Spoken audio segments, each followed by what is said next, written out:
Kanchipuram వకుడా silks నాణ్యత మా ప్రాధాన్యత. మదీనాగూడ, మియాపూర్, హైదరాబాద్ లో త్వరలో శుభారంభం.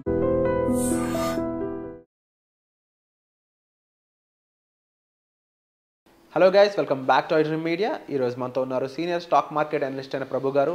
ముఖ్యంగా ఈరోజు ఎపిసోడ్లో ఈటీఎఫ్ ఇండెక్స్ ఫండ్స్ గురించి తెలుసుకుందాం. Hi sir. హలో సార్, మార్కెట్లో డిఫరెంట్ టైప్స్ ఆఫ్ ప్రొడక్ట్స్ అనేవి ఉంటూ ఉన్నాయి. అయితే ఎవరైనా సరే ట్రేడింగ్లోకి కానీ లేదంటే ఇన్వెస్ట్మెంట్ దిగుదాం అనుకున్న తర్వాత ఓన్గా చేసుకోగలరు, ఇవి అంత హెవీగా ఉండవు అనే మాటలు వినిపించే ప్రొడక్ట్స్ అయితే మాత్రం ఈ ఈటీఎఫ్ ఇండెక్స్ ఫండ్ అనేది. బట్ దీని గురించి పూర్తి ఇన్ఫర్మేషన్ అయితే మార్కెట్లో ఎక్కడ మాకు దొరకలేదు. కాబట్టి దీని గురించి ఇన్ఫర్మేషన్ ఇవ్వండి అని చెప్పేసి మన ఆడియన్స్ కామెంట్స్ పెడతా ఉన్నారు. సో ఒక్కసారి ఈ ఈటీఎఫ్ అంటే ఏంటి, ఇండెక్స్ ఫండ్ అంటే ఏంటి, దీంట్లో ఇన్వెస్ట్మెంట్ ఏ విధంగా ఉంటుంది అనేది కాస్త చెప్తారా? ఇప్పుడు నిఫ్టీ ఈటీఎఫ్ తీసుకుందాం. నిఫ్టీలో సెక్టర్స్ ఉంటాయి. ఇప్పుడు అన్ని సెక్టర్స్ ఒకరోజు పడవు కదా. ఇప్పుడు ఏ సెక్టర్కి బూస్ట్ ఉందో, ఏ సెక్టర్ నెగిటివ్ ఉందో ఆ నెగిటివ్ ఉన్నాయి పడతాయి, బ్యాలెన్స్ అవుతూ ఉంటుంది. ఈటీఎఫ్ ఎందుకు పడదంటే ఇదే కారణం.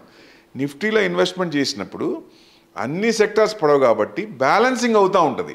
దానివల్ల ఏంటంటే రిస్క్ కొంచెం తక్కువ ఉంటుంది. మామూలు దాంట్లో ఇప్పుడు ఏదైనా ఫండ్ ఉంది, డిజిటల్ ఫండ్ ఉంది, డిజిటల్ కొంచెం నెగిటివ్ వచ్చిందంటే ఆ ఫండ్ మొత్తం పడుతుంది. అది నిఫ్టీ ఎందుకు పడదు అంటే మిగతా సెక్టార్స్ ప్రొవైడెడ్ వాళ్ళకి సపోర్ట్ చేస్తాయి కాబట్టి కొన్ని సెక్టార్స్ తగ్గినా కొన్ని పాజిటివ్ ఉంటాయి కాబట్టి అంత తగ్గే అవకాశాలు చాలా తక్కువ ఉంటాయి. రిటర్న్స్ మామూలు వాటికంటే కొంచెం ఎక్కువే ఉంటుంది. అంటే లక్షాధికారం అవ్వచ్చు ఈటీఎఫ్లో. లాంగ్ టర్మ్ పెట్టుకొని వదిలేయాలి.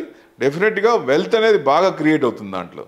ఎక్కువ ఇప్పుడు ఇంటర్నేషనల్ ఈటీఎఫ్స్ కూడా వస్తున్నాయి. నాస్డాక్ కానీ, S&P 500 కానీ. S&P 500 మంచి రిటర్న్స్ వచ్చినాయి, నాస్డాక్ కూడా మంచి రిటర్న్స్ వచ్చినాయి. అంటే ఫేస్ వాల్యూ 10 రూపీస్తో వచ్చినాయి. మనం స్టార్టింగ్లో పెట్టుకొని లాంగ్ టర్మ్ మినిమం 5 years ఉండాలి. ఎందుకంటే 1-2 yearsలో చూసి నాకు రాలేదు అనుకోవద్దు. మినిమం 5 years ఉంటే దానికి మంచి టైం. 15 years 20 years ఇచ్చి అనుకోండి బ్రహ్మాండం. అసలు వెనక్కి తిరిగి చూడాల్సిన పనే లేదు. ఎందుకంటే కంటిన్యూస్గా మార్కెట్ వన్ సైడ్ ఉండకపోయినా డౌన్ అయినప్పుడు మళ్ళీ తీసుకుంటుంది కాబట్టి లాంగ్ టర్మ్ వ్యూ పెట్టుకొని ఇన్వెస్ట్మెంట్ చేస్తే ఈటీఎఫ్స్లో రిస్క్ తక్కువ ఉంటుంది, రిటర్న్స్ ఎక్కువ ఉండే అవకాశాలు ఎక్కువ ఉంటాయి. అండ్ ఈ వీటిలో ట్రేడింగ్ కానీ లేకపోతే అంటే ఐటీబీస్, గోల్డ్ బీస్ అని చెప్పేసి వింటూ ఉంటాను. దాని గురించి కూడా కాస్త చెప్తారా? ఇప్పుడు ఐటీబీస్, గోల్డ్ బీస్. ఈ గోల్డ్లో ఇన్వెస్ట్మెంట్ చేసే బదులు ఈ గోల్డ్ ఒక షేర్ లాగా ఒక ఐటీబీస్ కొనుక్కుంటాం కాబట్టి దాంట్లో కూడా ఇన్వెస్ట్మెంట్ చేయొచ్చు.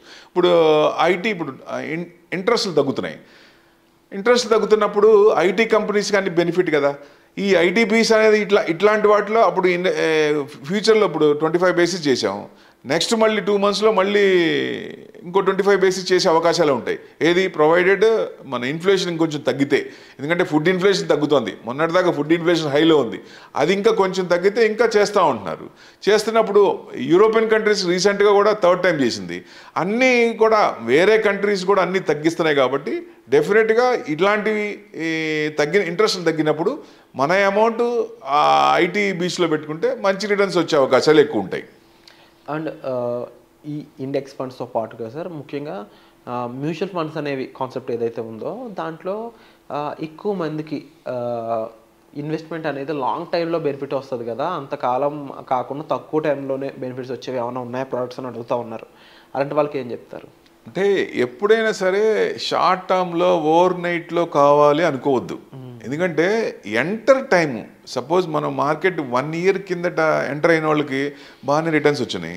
3 months 4 months అక్టోబరు సెప్టెంబర్ దాకా మార్కెట్ బాగానే ఉంది. 26,277 మార్కెట్ ఆల్ టైమ్ హై.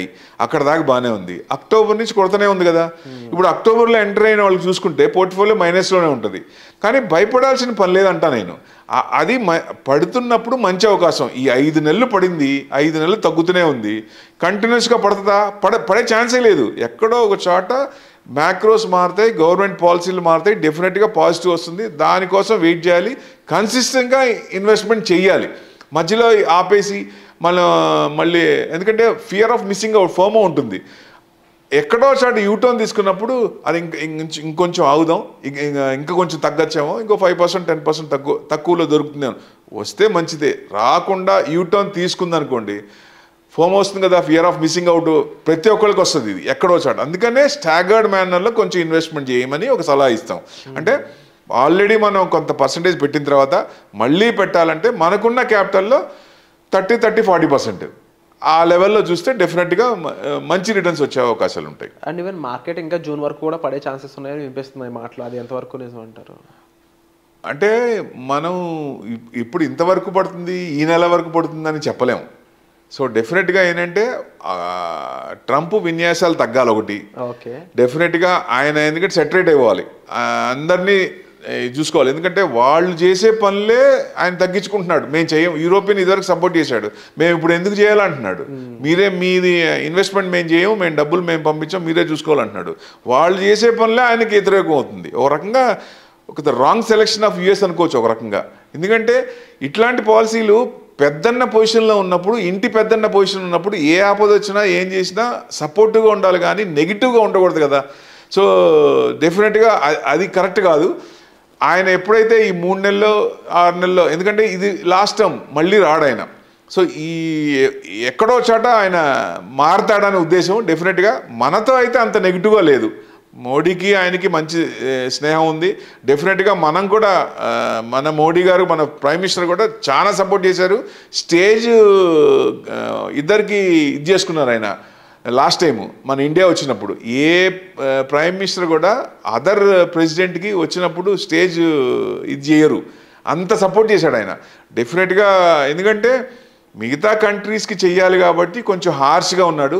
ఇండియాగా ఇప్పుడు ఆయన అక్కడే ఉన్నారు కాబట్టి ఇవాళ రేపు మనకి బయటకు వస్తాయి. డెఫినెట్గా మార్కెట్ తీసుకుంటే 26,277 అంటే 26,277 నుంచి మనకి పడింది, 15% పడింది. కానీ మీన్ రివర్షన్ తీసుకున్నా ఇక్కడ నుంచి బాగుంటే 24,800 వరకు వెళ్ళే అవకాశాలు ఉంటాయి. ఓకే, 24,800 వరకు. ఇయర్ మొత్తం మోడరేట్గా ఉండే స్కోప్ ఉందంటారా? Heavy rise, heavy fall, heavy rise అట్లా ఏమైనా ఉండే? మోడరేట్ అండి. లాస్ట్ ఇయర్ ఎంత వచ్చినా ఈ సంవత్సరం కూడా మోడరేటే ఉండొచ్చు, ప్రొవైడెడ్ నెగిటివ్స్ లేకుండా ఉండి పాజిటివ్ కనుక యాడ్ అవుతే, ఎఫ్ఐఎస్ రిటర్న్ అయితే, ఐఎన్ఆర్ తగ్గితే, బాండ్ డీల్ తగ్గితే డెఫినెట్గా మన 30,000 నిఫ్టీ కూడా వెళ్ళే ఛాన్సులు ఉంటాయి. 28,000 30,000 వెళ్ళే ఛాన్సులు ఉంటాయి. ఇవన్నీ సపోర్ట్ చేయాలి, మ్యాక్రోస్ అన్ని సపోర్ట్ చేయాలి. ఎందుకంటే మన దగ్గర ఎక్కడ నెగిటివ్ లేదు, స్కామ్స్ లేవు, అన్నీ సేఫ్గానే ఉన్నాయి, ఇన్ఫ్లేషన్ కూడా కంట్రోల్లోనే ఉంది. డెఫినెట్గా ఐఎన్ఆర్ ఒకటి తగ్గుతుంది. ఐఎన్ఆర్ ఇప్పుడు డాలర్ ఎందుకు పెరుగుతోంది? ఇప్పుడు China get out, India get in అంటున్నాడు. అప్పుడు మనం ఇక్కడి నుంచి మనం ఇంపోర్ట్ చేసినప్పుడు వాళ్ళకి ఎక్కువ చేస్తున్నప్పుడు ట్రేడ్ డెఫిసిట్ వస్తుంది. ఆ డెఫిసిట్ రాకుండా ఉండటానికి మెక్సికో కానీ కెనడా కానీ ఎవరైతే ఇంపోర్ట్ చేద్దాం యుఎస్కి అనుకుంటున్నారో, సో డెఫినెట్గా వాళ్ళు డాలర్స్ కొంటున్నారు. దానివల్ల డాలర్ డిమాండ్ పెరిగింది. అంతేగాని పడటం కూడా చూడండి, ఐఎన్ఆర్ టపా పడుతుంది. ఎక్కడ పడుతుందో ఎక్కడో సెటిల్ అవుతుంది. ఎందుకంటే కరెక్ట్గా రావాలంటే 50 రేంజ్లో రావాలి. అంతే ఇప్పట్లో రాకపోవచ్చు కానీ మనకి మంచిగానే 80, 75 ఆ రేంజ్ వరకు వచ్చే అవకాశాలు ఉన్నాయి. వచ్చినప్పుడు మన మార్కెట్ మంచిగా ఉంటుంది. అది కనుక తగ్గుతూ ఉంటే అది ఇండికేషను ఎఫ్ఐఐస్ వెనక్కి తిరిగారా, ఇంక ఎదురు చూసుకోవాల్సిన పని లేదు. ఎందుకంటే 26,000 ఎస్ఐపి నుంచి 26,000 కోట్లు వస్తుంది. మనం ఇది చూసుకొని వాళ్ళు నెగ్లెక్ట్ చేస్తున్నాం. వాళ్ళు కూడా వస్తే మార్కెట్ ఎక్కడ ఉంటుంది? 30,000 అనేది వెరీ ఈజీ, వెరీ కామన్ అసలు. ఎందుకంటే ఇన్వెస్ట్మెంట్ పెరుగుద్ది కాబట్టి. ఇప్పుడు ఐటీ పీపుల్ తీసుకోండి, పిల్లలు బాగా చదువుతున్నారు, వైఫ్ అండ్ హస్బెండ్ ఇద్దరికి డబుల్ పే చెక్స్ వస్తున్నాయి కదా. ఇన్వెస్ట్మెంట్ ఇప్పుడు బయట ఉన్న వాళ్ళందరూ పిల్లలు వాళ్ళ తల్లిదండ్రులకు డబ్బులు పంపిస్తున్నారు కదా, అవన్నీ ఇన్వెస్ట్మెంట్ ఇక్కడే అవుతున్నాయి కదా. సో డెఫినెట్గా అది పాజిటివే కదా. మనకు అన్ని పాజిటివే ఉన్నాయి కాబట్టి డెఫినెట్గా ఇట్లాంటి టైంలో పేషెన్స్గా ఉంటే రిటర్న్స్ వచ్చే అవకాశాలే ఉంటాయి. Wonderful sir. సో ఇప్పుడున్న సిచ్యువేషన్ అనే కాకుండా ఫ్యూచర్ అయితే చాలా బ్రైట్గా ఉండబోతుంది సార్ చెప్తున్నారు. బట్ ఈ టైంలో మీరు ఆల్రెడీ ఇన్వెస్ట్ చేస్తున్నట్లయితే దాన్ని ఏం చేయాలి, ఎలా మేనేజ్ చేయాలి అనే విషయంపై మీరు డిస్ప్లే అవుతున్న నెంబర్స్ కాల్ చేసి సార్తో మీరు గైడెన్స్ అనేది తీసుకోవచ్చు. Thank you so much sir. Thank you.